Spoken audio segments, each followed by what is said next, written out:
And the fact is, no nation or group of nations is in any position to be able to secure Greenland other than the United States. We're a great power, much greater than people even understand. I think they found that out 2 weeks ago in Venezuela. Was that a threat? Sounds like Trump bragged about US military might and implied that he's willing to use it during his speech at the World Economic Forum. Is he looking to use the military to obtain Greenland? Let's hear more. We never asked for anything, and we never got anything. We probably won't get anything unless I decide to use excessive strength and force, where we would be, frankly, unstoppable. But I won't do that. Now, whether Trump decides to use military force in order to acquire Greenland is really still up in the air, because we're talking about a man who speaks from both sides of his mouth, and he's been threatening military action or using military force in order to get control of Greenland all week long. That's all he's been talking about. And so I just find it incredibly difficult to trust him on pretty much anything. And this is one of those issues. Now, not only had Trump repeatedly said that military force is on the table in his imperial quest to acquire Greenland, the rest of his speech addressing Greenland seemed like he, is investing more in the military specifically for acquiring other countries or other lands like Greenland, which right now is under the jurisdiction of Denmark, of course. We'll get into that in a little bit, but before we do, here's more from Trump's speech before the World Economic Forum.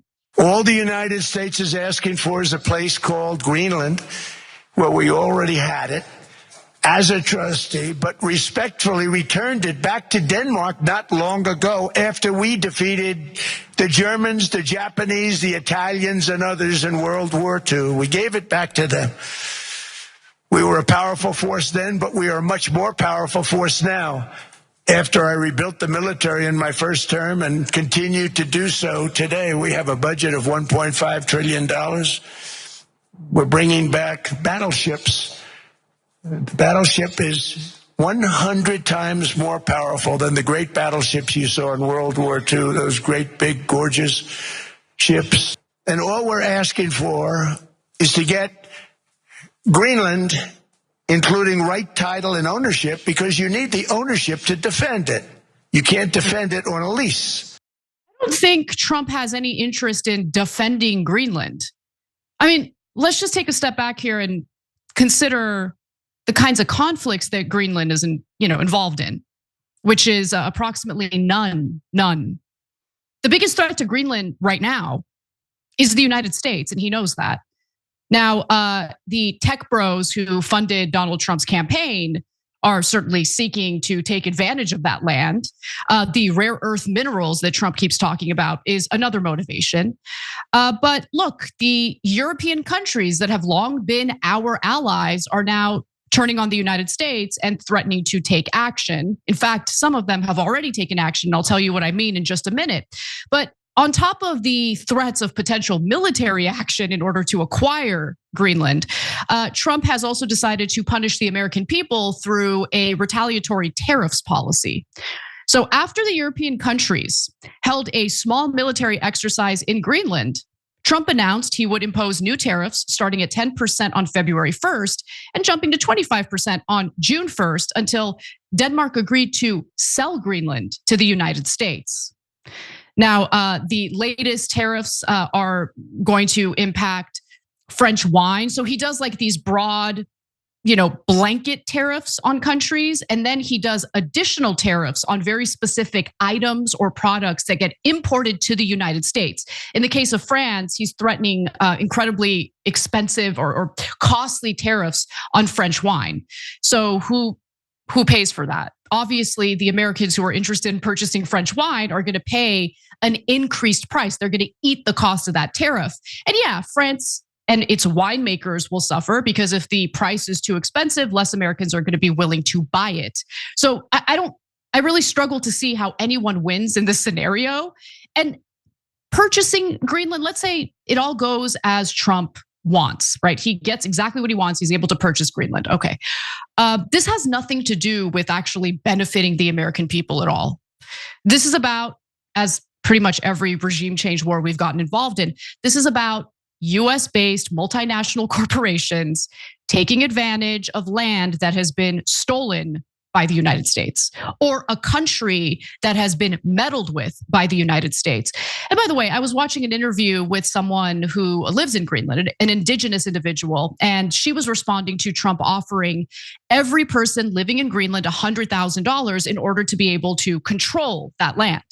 And she was like, we don't want to be part of the United States. We're not really motivated by money. Our culture's a little bit different, but on top of that, we really like our healthcare, and we don't want to be part of this US system. We see what the healthcare is like in the United States.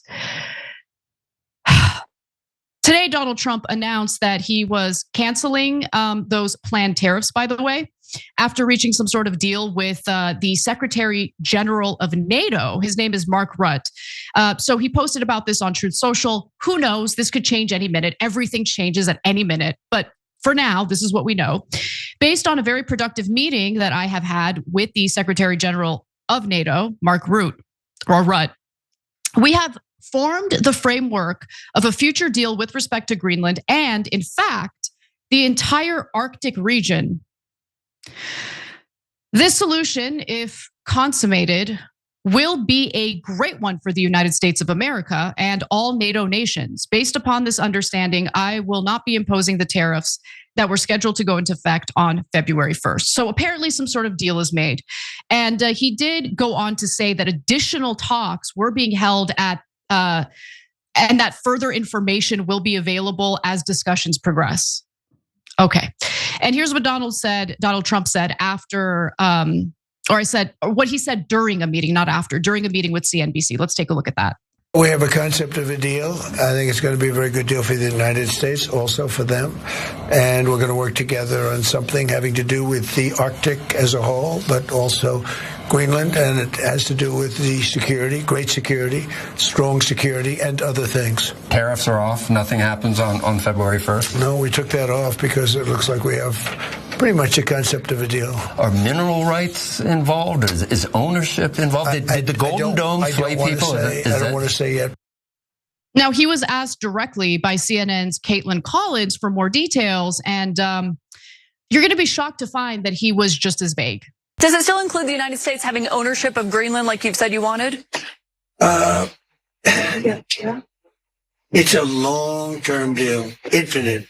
Will there is no time limit. It's forever. Okay, our country is currently falling apart. Okay, we have militarized Gestapo harassing, intimidating, and asking papers from literal American citizens who just tend to, not look lily white. We have a broken healthcare system. We have a housing crisis. We have literally hundreds of thousands of people living on our streets, homeless, hungry, dying. That drug epidemic that Trump is pretending to care about in order to manufacture consent for what he just did in Venezuela. Yeah, he doesn't care about it at all. During the Biden administration, the very last year of his administration, data indicated that drug overdose deaths did dip finally a little bit, but it's still a very big problem in our country. And if you live in a big city, you see it on our streets every single day. I don't care about Greenland. And when I say that, it's not that I don't care about the people of Greenland. I don't care about acquiring Greenland. This is the last thing the president of the United States or our government should be concerned with. And we're wasting time on garbage, not because it benefits ordinary American people, okay? It has nothing to do with that. But because it's gonna benefit business interests who want that land. That's what this is about. That is literally what this is about. He's bragging about spending 1.5 trillion with a T dollars a year on our military when the Pentagon can't pass a single audit. And then you want to talk to me about waste, fraud, and abuse. I'm just tired. I'm tired of the incompetent leadership that we see in this country from one administration to the next. And I get it. He's in a special category of incompetent. Because it's not just the incompetence, it's also the greed, the narcissism, the self-interest, the absolute loathing he feels for the American people, which has just become abundantly clear.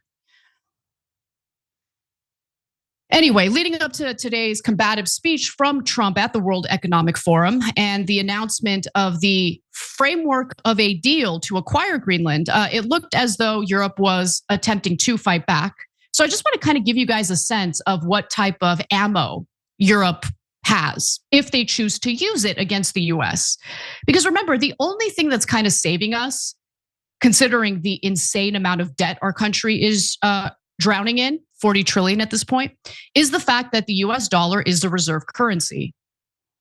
We shouldn't pretend like that will always be the case. We shouldn't pretend as though that will always be granted. Okay, so just keep that in mind.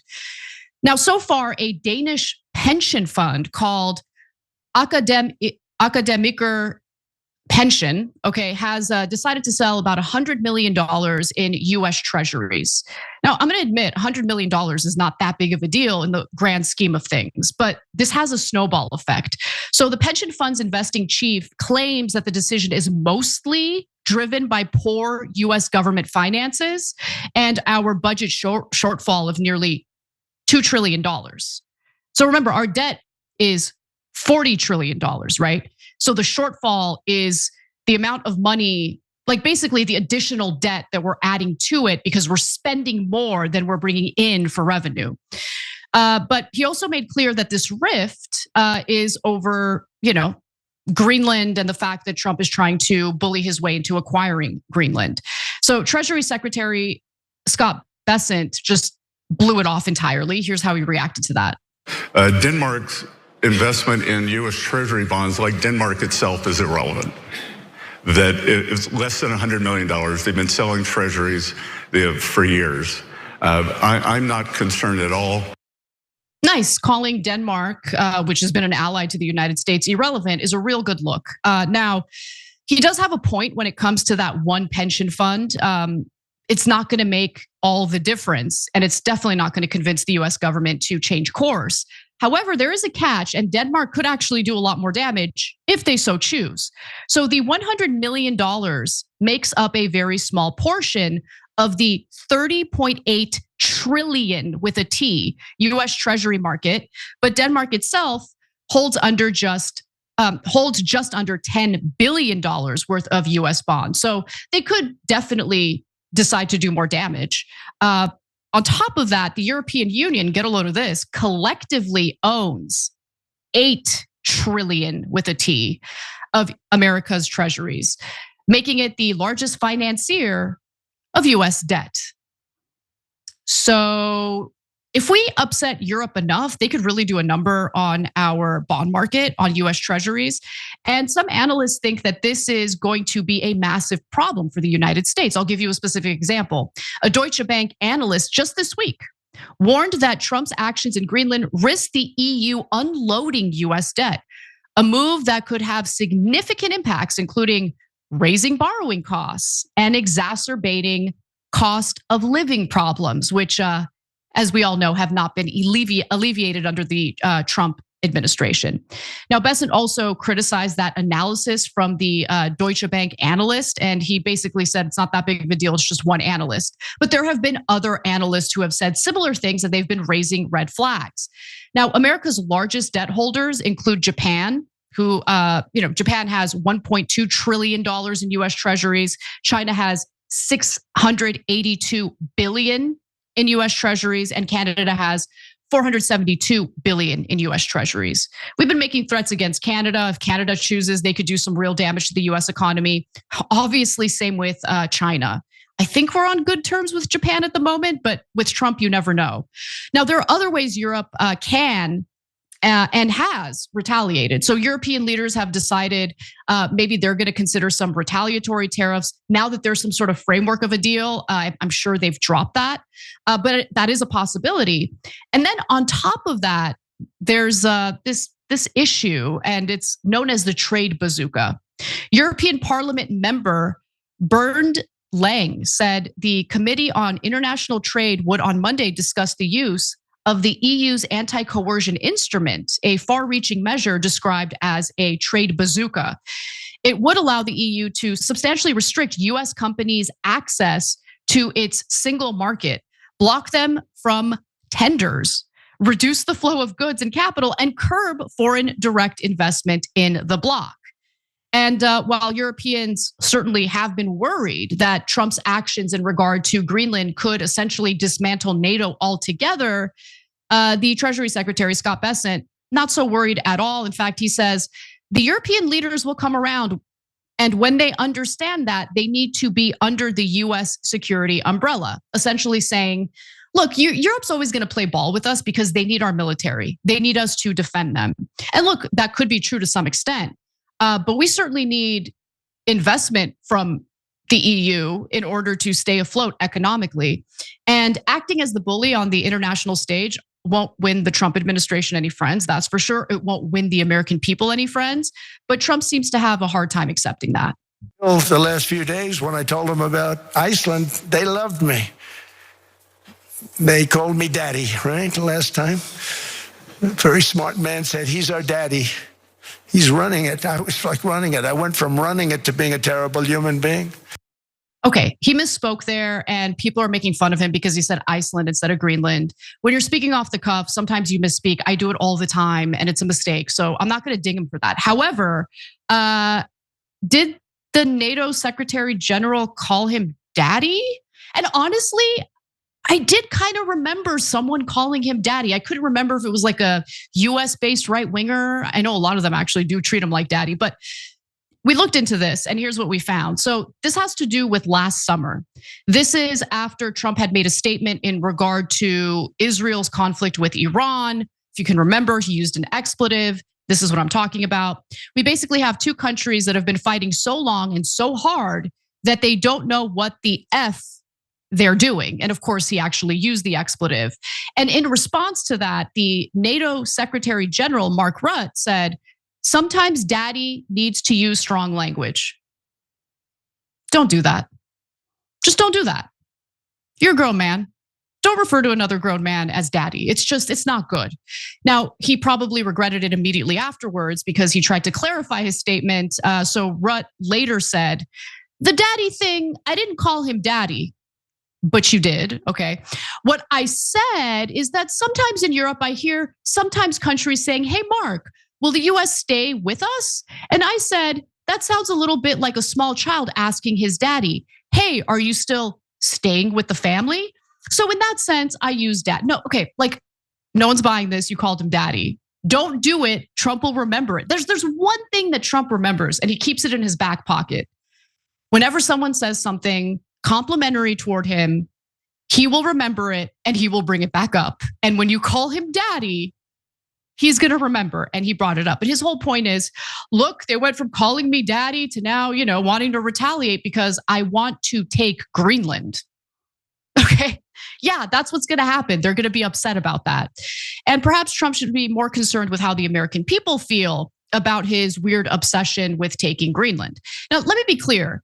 If you conduct the same polling and you ask Americans, would you be supportive of Trump engaging in a mutual agreement, a mutual transaction in which both parties are totally okay with the sale of Greenland so the US can acquire it? I'm sure they will have a different response. But everything we've seen in the news, everything we've heard from Trump is all about either using military might or engaging in ridiculous tariffs in order to take Greenland by force.